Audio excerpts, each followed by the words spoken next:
What's going on, everybody? My name is Bryson Shaw, and I'm super fired up to bring to you Shaw Sports Media. On today's episode, we'll be talking about what you can expect from Shaw Sports Media, as well as diving into my career and my background so you can learn a little bit more about myself. Let's go.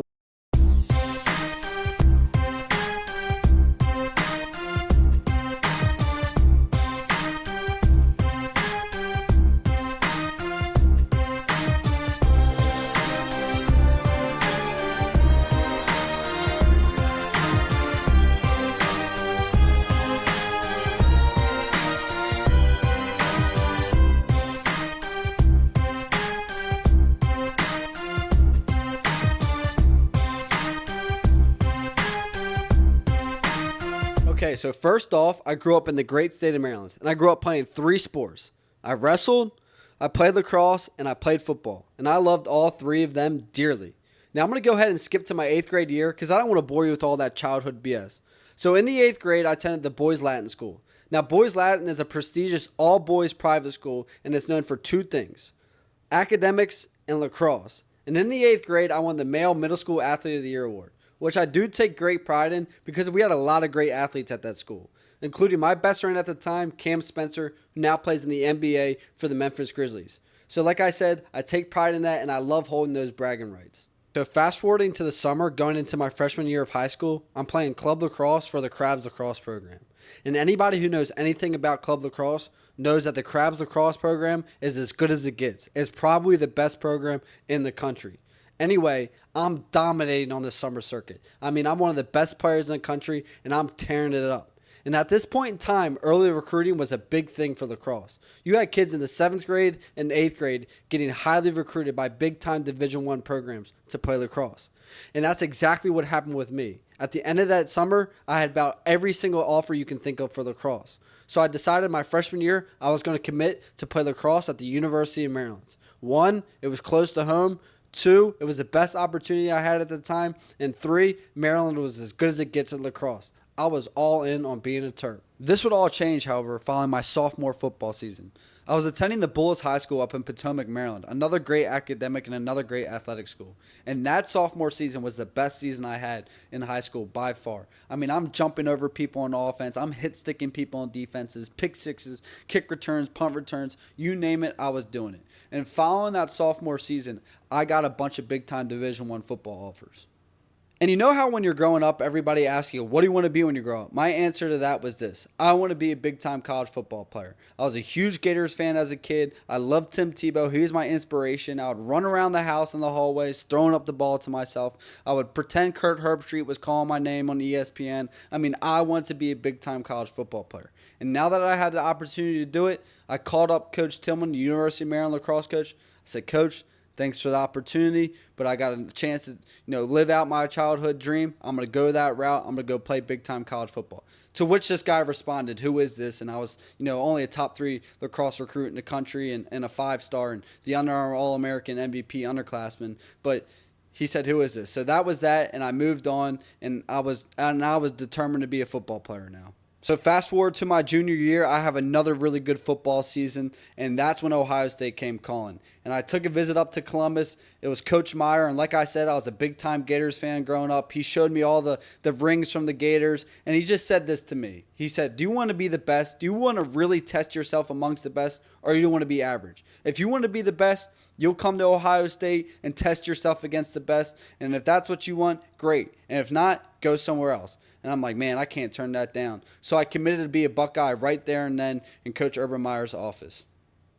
I would go on to end my high school career as a lacrosse Under Armour All-American and one of the top recruits in the state of Maryland for football. Now it was time to head up to Columbus and start my college career.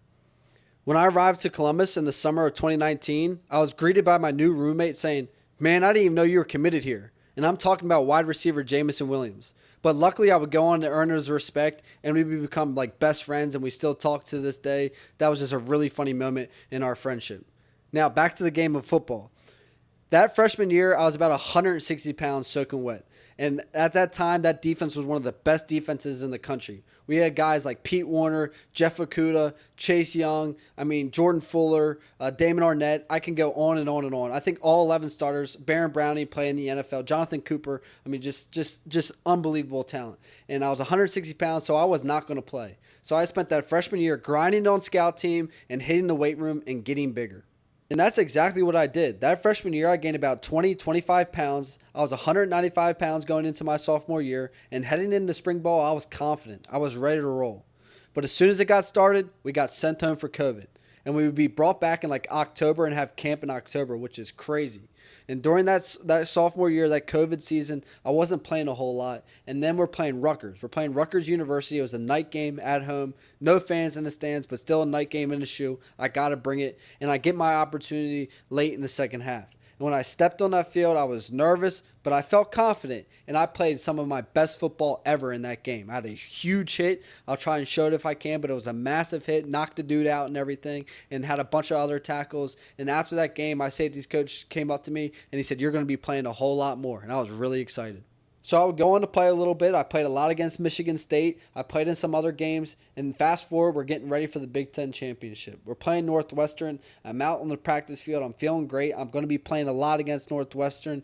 And as I'm doing indie drills, I'll never forget this. I'm doing individual drills on the far end of the Woody Hayes Center in the indoor. And Sean Barnhouse, our head trainer at the time, he comes up to me and he says, "Man, you tested positive for COVID. You got to go home."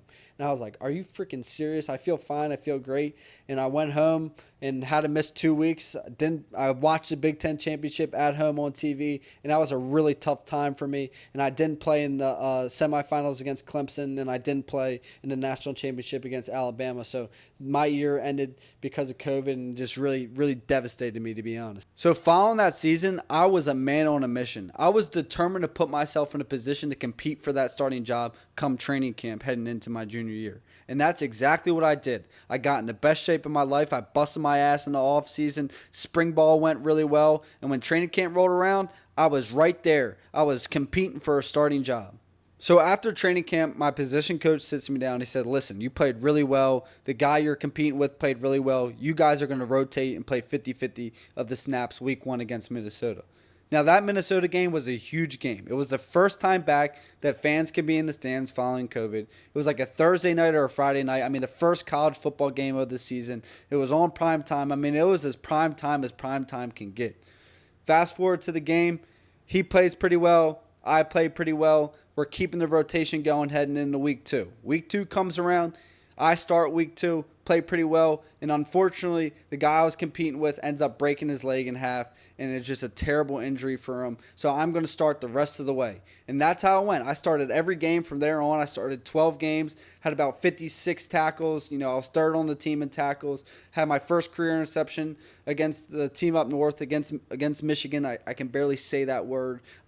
We won the Rose Bowl. I had 9 tackles in the Rose Bowl. It was a really... There was a lot of good that year, but also I had some performances I need to learn off. So coming out of that year, I had succeeded a lot, failed a lot. There's a lot of lessons to be learned, but overall it was a really good year, and I started 12 games, like I just said, third on the team in tackles, and so on. Now, following that year, we get all new defensive coaches. We get Jim Knowles down from Oklahoma State, and this is my mindset going into my senior year at Ohio State, going into my 4th year at Ohio State. It's this right here. Listen, I was just 2021 Big Ten honorable mention. I made a lot of good plays, but I also made a lot of bad plays. I'm going to learn from these bad plays. I'm going to fix my mistakes, and I'm going to come back ready to fire. And that was my mindset. So we're heading into spring ball, and I'm feeling really confident. I had a great offseason, and I'm really ready to take that next step. We get to about practice 6, 7. I'm playing really well. Of course, I'm growing pains in Coach Knowles' new scheme. But overall, I'm playing really, really well. And the guy that I was competing with the year prior had just returned back from injury. And we show up for like practice 8 or practice 9. And when we get into practice, he's taking the starting reps, which really did rub me the wrong way, to be honest. Because, he was a great player and phenomenal, but he just missed a whole year with an injury, a significant injury, and I thought it was pretty unfair for him to come back and be kind of starting right when he got back. So I went and talked to Coach Day, went and met with Coach Knowles, met with my position coach, and I really didn't want to leave. They didn't want me to leave, but I just felt like the writing was on the wall, and I had to move on. I didn't want to, but I really felt like in my soul that if I wanted a chance to play at that next level, that I had to go somewhere else, and that's what I did. So I entered the transfer portal. When I entered the portal, I was looking for a lateral move, meaning I didn't want to drop down, in competition. I wanted to go to another elite place, and that's when Coach Riley came calling. He hit me up with USC. I flew out to LA on a visit. And it's kind of funny because after the Rose Bowl win at Ohio State, I'm like, I'll never be back in LA. Well, here I was at USC on campus in LA. For a visit. And when I sat down with Coach Riley and we really talked about it, and I really saw his vision for how he was going to turn the program around and what this program was really going to be and how I would fit in and help him turn the program around, I was all in on being a Trojan, and I committed to the University of Southern California. Now, when that first training camp rolled around in my first year at USC, I really had a massive chip on my shoulder. I mean, I had something to prove, and I was determined to make it happen. But just 2 days into that camp, I pulled my quad terribly, and it was the most miserable experience I ever went through. Leading up to that point, I had never missed a practice in my life. I mean, I took pride on being available. My coach always said the best ability is availability, and I took that to heart. So the fact that I had to miss practice and I was competing for a starting job, and it was like everything was on the line for me, it was just really, really impacting my mental health, to be honest. I would go on not to play the first 6 games of that season, and we're getting ready to play Arizona in week 7. Now, the kid who was supposed to be starting in front of me that week had to go home for a family emergency, meaning I was getting the start, and I was super pumped up to show what I got. And in that game, it was one of the best games of my career by the grace of God, and I ended up winning Pac-12 Player of the Week for the conference. I had an interception, I had a couple TFLs, a bunch of tackles, and like 2 or 3 pass deflections. I mean, really just a great game. And for the rest of that year, I started and played some of my best football. Now, that first year ended with us going 11-2 and making it to the Pac-12 championship, a very successful first year. After that, I would go on to play another 2 years at the University of Southern California. And in my time there, I found a lot of on-the-field and off-the-field success. On the field, I finished my career with 25 total starts, 190 career tackles, and 2 interceptions. And then off the field, I was a USC captain, and I was a multi-time All-Academic Big Ten. And that sums up my college football career. I would go on and get invited to the New York Giants minicamp. And at the minicamp, I did really well. My agent hit me up and he said, look, they really liked you. They thought highly of you, but unfortunately, they're just full at the position. So he told me to stay in shape and keep training. I decided from there on to go and start my own business called Shaw Sport Path. And in my head, I'm like, look, I played 3 years at Ohio State, 3 years at USC. I've learned so much along the way. I have to find a way to give back to the younger generation. And that's exactly what I'm doing. I'm helping younger athletes and their parents navigate their athletic journeys. So moving forward, here's exactly what you can expect from Shaw Sports Media. First off, you're going to get about 1 to 2 episodes per week. The first episode is going to be on a Tuesday, and it's going to be breaking down all the big-time sporting events that happen over the weekend. So big-time NFL games, big-time college football games, UFC fights, golf, tennis, hockey, whatever. Big-time sporting events are getting broken down on Tuesday by me, and I'm going to bring on some guests.